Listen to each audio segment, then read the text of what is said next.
Halo Sobat Sehat semua. Assalamualaikum warahmatullahi wabarakatuh. Salam jumpa kembali dengan saya Sugito di channel Berbagi Sehat, channel edukasi dan motivasi seputar asam lambung, GERD, anxiety, psikosomatis berdasarkan pengalaman saya. Saya bukan siapa-siapa, bukan dokter, juga bukan tenaga medis. Saya hanyalah orang yang pernah menderita asam lambung, GERD, anxiety, psikosomatis dalam waktu yang cukup lama. Dan alhamdulillah sekarang sudah sembuh. Harapan saya khususnya kepada teman-teman yang masih dalam penderitaan asam lambung, GERD, anxiety, psikosomatis, setelah menonton video ini dapat tersugesti dan termotivasi untuk cepat sembuh. Amin.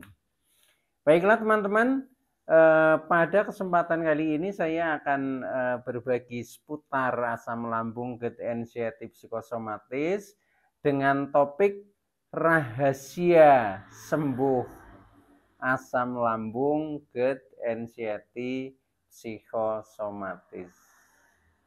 Baiklah teman-teman, sebelum saya lanjutkan ya, tolong yang belum subscribe channel ini, klik subscribe dan loncengnya supaya teman-teman tidak ketinggalan konten video-video berikutnya. Dan jika suka, klik like, selalu bagikan ke sosial media teman-teman. Semoga bermanfaat buat kita semua. Baiklah teman-teman, kita lanjutkan ya. Jadi topik kita pada kali ini adalah rahasia sembuh dari penderitaan asam lambung, GERD, anxiety, psikosomatis. Teman-teman semua, perlu kita ketahui bahwa penderitaan asam lambung, GERD, anxiety, psikosomatis itu adalah penderitaan yang sangat kompleks ya. Artinya kita terganggu dalam dua hal, yaitu terganggu kesehatan fisiknya, juga terganggu psikisnya atau mentalnya. Nah, oleh karena itu di dalam kita mencari solusinya untuk bisa sembuh dari penderitaan ini, maka juga harus dua hal, yaitu solusi secara fisik, juga solusi secara psikis. Oke teman-teman, jadi yang pertama kita bahas tentang solusi fisiknya ya. Solusi fisiknya ini biasanya muncul pada sensasi-sensasi asam lambung dan GERD-nya ya. Sedangkan kalau tentang anxiety dan psikosomatisnya itu termasuk nanti solusinya masuk ke bagian psikis, karena itu hubungannya dengan pikiran, mental, perasaan, seperti itu. Baiklah, solusi secara fisik ya bagi kita yang terkena asam lambung dan GERD ya. Nah itu yang pertama kita jaga pola makan ya. Itu sudah jelas, karena kadang kita sering lupa atau sering ceroboh ya, atau menganggap kita sudah sehat ya, sehingga kadang mencoba makan dengan tidak begitu teratur lagi. Nah itu akhirnya bisa kambuh lagi. Jadi untuk pola makan yang terpenting pertama adalah makan tepat waktu, makan makanan sehat, makan makanan yang bergizi, kemudian hindari makanan-makanan pantangan. Poinnya hanya itu untuk yang berhubungan dengan masalah pola makan. Nah kemudian selain itu, selain kita harus selalu menjaga pola makan, nah juga menjaga pola hidup ya. Nah di dalam pola hidup ini garis besarnya juga ada dua. Yang pertama kita menjaga pola beraktivitas atau melakukan kegiatan atau mungkin bekerja. Jadi karena kita memiliki gangguan asam lambung GERD inisiatif psikosomatis, maka di dalam kita melakukan aktivitas itu harus disesuaikan. Artinya apa? Secara fisik kita itu jangan terforsir ya, atau jangan terlalu capek seperti itu teman-teman. Itu ya, yang pertama itu intinya itu. Kemudian yang kedua yang berhubungan dengan pola hidup ya, yaitu tentang pola istirahat. Jadi karena kita memang sedang dalam penderitaan, nah itu istirahat itu menjadi faktor yang penting supaya cepat pulih kembali dan berangsur-angsur menjadi sehat kembali. Nah, terutama dalam pola istirahat adalah pola tidur ya. Jadi istirahat yang memang betul-betul istirahat ya tidur seperti itu. Nah, untuk idealnya jadi kita yang memiliki penderitaan asam lambung GERD inisiatif psikosomatis itu jangan sampai kurang istirahat, yaitu kurang tidur. Nah, idealnya tidur itu sekitar 7 sampai 8 jam dalam satu hari itu, teman-teman. Ya, itu tolong dipenuhi. Jadi dalam pola hidup intinya kita jangan kecapean, dan yang kedua istirahat cukup, yaitu idealnya tidur 7 sampai 8 jam. Poinnya itu yang selalu saya ingat-ingat itu waktu masih dalam penderitaan seperti itu ya. Jadi apa-apa yang kira-kira menunjang proses kesembuhan kita itu sampai hafal gitu loh, sampai hafal dan tidak hanya dihafal tapi juga dipraktekkan dan selalu ingat untuk mengendalikan. Nah, akhirnya berangsur-angsur menjadi kondisi membaik dan akhirnya lebih sehat kemudian sembuh. Prosesnya panjang seperti itu teman-teman ya. Nah, itu yang berhubungan dengan pola hidup. Masih seputar solusi fisik dulu teman-teman. Jadi selain kita jaga pola makan, jaga pola hidup, nah kita kadang juga butuh pengobatan. Karena apa ya? Secara fisik kadang juga ada sensasi-sensasi yang kita tidak tahan lah ya, tahan. Nah, untuk istilahnya pertolongan yang lebih cepat itu biasanya kita menggunakan obat. Nah, obat yang terbaik ya yang jelas obat dari dokter gitu. Jadi kita tidak istilahnya apa ya mengira-ira kadang kalau mungkin kurang pas kan akhirnya beresiko juga. Jadi obat yang selalu saya pakai dulu ketika itu saya obat yang dari dokter. Nah, contohnya misalkan terjadi sensasi seperti ini karena kita mungkin dalam pola makannya agak teledor sedikit ya. Nah, mungkin makan terlalu pedas atau apa seperti itu. Nah, akhirnya terjadi misalkan diare seperti itu, ada sensasi diare ya.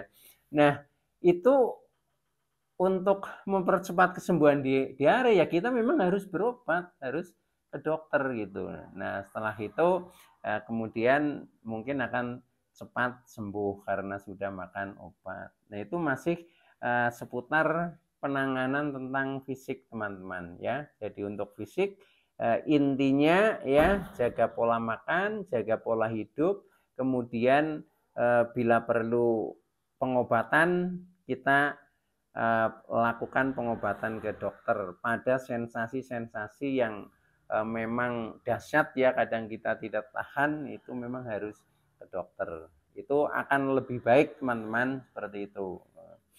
Nah, kemudian solusi yang kedua, kalau tadi hal-hal yang bersifat fisik ya untuk materi fisik, nah sekarang yang bersifat psikis ya. Yang bersifat psikis yaitu yang hubungannya dengan masalah anxiety atau kecemasan berlebih ya, dan masalah psikosomatis yaitu tentang pikiran kita yang sering menganalisa negatif ya. Padahal di dalam psikosomatis itu apa yang dipikirkan oleh otak kita lah ya, itu akan direspon oleh tubuh. Nah itu yang seringnya respon pertama itu adalah lambung, termasuk contohnya misalkan asam lambung menjadi naik seperti itu. Nah, yang berhubungan dengan soal psikis atau mental atau pikiran, perasaan, kejiwaan, ini solusinya adalah yang pertama ya, kita lakukan kegiatan yang menyenangkan atau yang berdasarkan hobi. Ini tujuannya supaya tidak fokus terhadap masalah penderitaan gitu. Jadi seperti ada sesuatu yang mengisi seperti itu sehingga kita agak terlupakan dengan penderitaan. Nah, kalau terlupakan akhirnya pikiran kita nggak berpikir yang negatif tentang kondisi sehingga tidak berefek pada lambung misalkan seperti itu ya. Nah, melakukan hal yang menyenangkan, yang hobi yaitu sesuai dengan selera teman-teman ya. Misalkan kita melakukan mungkin olahraga, mungkin bermain musik, mungkin mancing, mungkin berkebun, atau mungkin menonton film-film yang komedi, itu seperti itu aja teman-teman. Cuma permasalahannya kadang ketika kita kondisinya masih drop ya, itu bagaimana bisa berolahraga misalkan ya, sedang untuk berjalan sedikit aja sudah kelayangan, sudah pusing, kan permasalahannya seperti itu. Dulu saya juga mengalami seperti itu. Saya udah tahu bahwa disarankan untuk melakukan gerak, melakukan kegiatan yang menyenangkan. Iya, tapi kadang fisik itu belum mampu untuk melakukan itu. Nah, ketika seperti itu, maka kita lakukan yang semampunya gitu. Kalau kita tidak mampu melaksanakan aktivitas sendiri, ya kita menjadi pasif, contohnya menonton seperti itu. Misalkan nonton yaitu misalkan film-film komedi atau mendengarkan musik-musik yang kita senangi, itu sebatas itu dulu. Nah, nanti baru setelah mengikuti kondisinya semakin membaik, nah kita bisa aktif, dalam arti kita bisa partisipatif untuk mulai bergerak, melakukan kegiatan, misalkan mulai bermain alat musik, mulai jalan-jalan dan sebagainya, itu seperti itu. Itu disesuaikan saja teman-teman, disesuaikan dengan kondisi teman-teman, tidak usah dipaksakan, yang penting ada hasrat untuk melakukan seperti itu dulu. Itu pengalaman saya seperti itu karena memang saya sudah mengalami, sehingga paham betul lah apa yang dirasakan oleh teman-teman yang masih dalam penderitaan. Saya memahami seperti itu. Nah itu ya, jadi secara psikis kita pertama melakukan hal-hal yang menyenangkan, contohnya yang berdasarkan hobi misalkan seperti itu. Kemudian yang kedua, masih solusi untuk secara psikis ya, secara kejiwaan, ini kita mencoba selalu berpikir positif, berpikir yang logis, berpikir yang nalar, berpikir yang wajar, seperti itu teman-teman. Ketika kita menghadapi ada sensasi-sensasi, jadi tentunya kita berpikir masalah seputar kondisi tubuh, tentang kesehatan yang berhubungan dengan penderitaan kita, yaitu asam lambung ketensiatif psikosomatis. Jadi yang mewarnai pikiran kan itu ya. Nah maka contoh ketika ada sensasi misalkan di dada sangat nyeri, nah yang biasanya pikiran kita negatif, wah jangan-jangan nih paru-paru saya kena misalkan seperti itu. Nah itu diubah, jangan seperti itu. Tapi punya paradigma baru bahwa ya ini biasa sensasi asam lambung ya seperti ini gitu. Toh nanti akan lewat juga lah. Kita minum aja air panas atau air yang hangat kepanas-panasan lah. Toh nanti akan sembuh. Nah, contohnya seperti itu. Jadi dilogikakan seperti itu, teman-teman. Sebab kalau sudah bisa berpikir logis, wajar, nanti asam lambung tidak akan naik lagi gitu.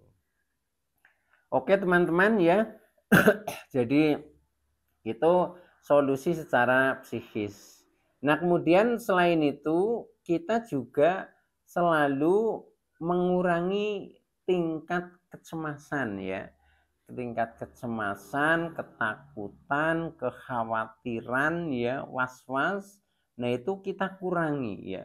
Kalau menghilangkan itu sulit ya, menghilangkan sulit karena semua orang memang dasarnya ya punya rasa cemas, punya rasa takut seperti itu. Itu sudah alamiah ya. Cuma kita kurangi saja, jangan terlalu ketakutan. Ketakutan contohnya ya, dulu ketika saya masih dalam penderitaan yang pas sedang drop-dropnya itu takut sekali ketika misalkan ini apa mendengar kabar-kabar duka tentang kematian. Nah, itu takut sekali. Nah, akhirnya badan sampai lemas, gemetar, akhirnya tidak berdaya seperti mau pingsan. Itu seperti itu teman-teman. Karena memang analisanya negatif, analisanya begini, perasaan saya dulu karena saya sedang kondisi drop, sakit, sehingga membayangkannya kematian. Seolah-olah akan ikut terbawa seperti itu. Nah, itu seperti itu. Tapi kalau sekarang analisanya positif saja atau wajar saja, misalkan mendengar tentang kabar duka atau kematian, ya kita rasionalkan saja. Oh, pantas dia meninggal karena penyakitnya memang sudah sangat parah, atau mungkin karena dia kecelakaan, atau mungkin karena usianya sudah sangat lanjut, seperti itu saja itu. Nah, kalau seperti itu menjadi sudah tenang. Nah, walaupun itu juga butuh proses teman-teman, saya juga memaklumi ya, ketika sedang kondisinya sedang drop, memang waduh ini tidak bisa menghindari hal-hal yang bersifat anxiety seperti itu. Pasti semua orang akan mengalami seperti itu. Maka dari itu tentang penyakit ini ya, gangguan ini bisa mengena siapa saja, tidak pandang bulu ya. Itu begitu ya.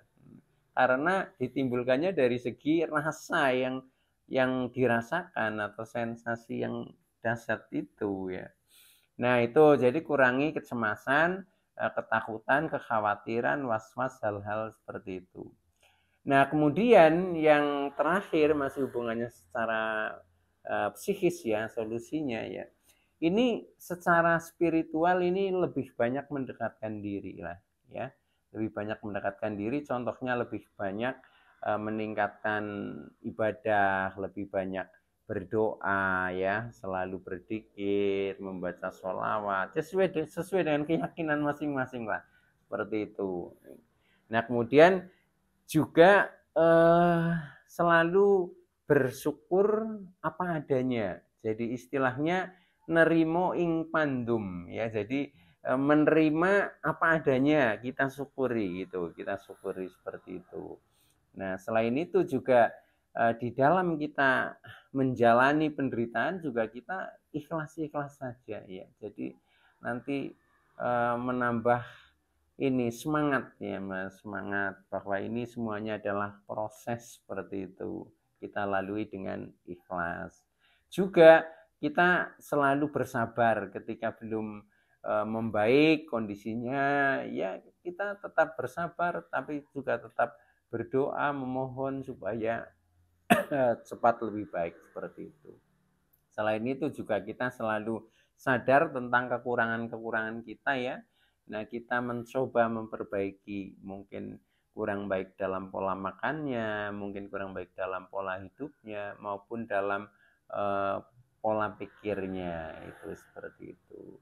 Oke teman-teman, jadi itu dulu ya yang saya sampaikan. Jadi intinya rahasia sembuh dari asam lambung, GERD, anxiety, psikosomatis itu seperti itu ya.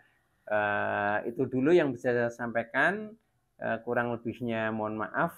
Saya Sugito dari channel Berbagi Sehat.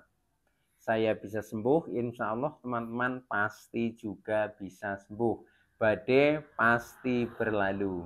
Oke, terima kasih. Wassalamualaikum warahmatullahi wabarakatuh.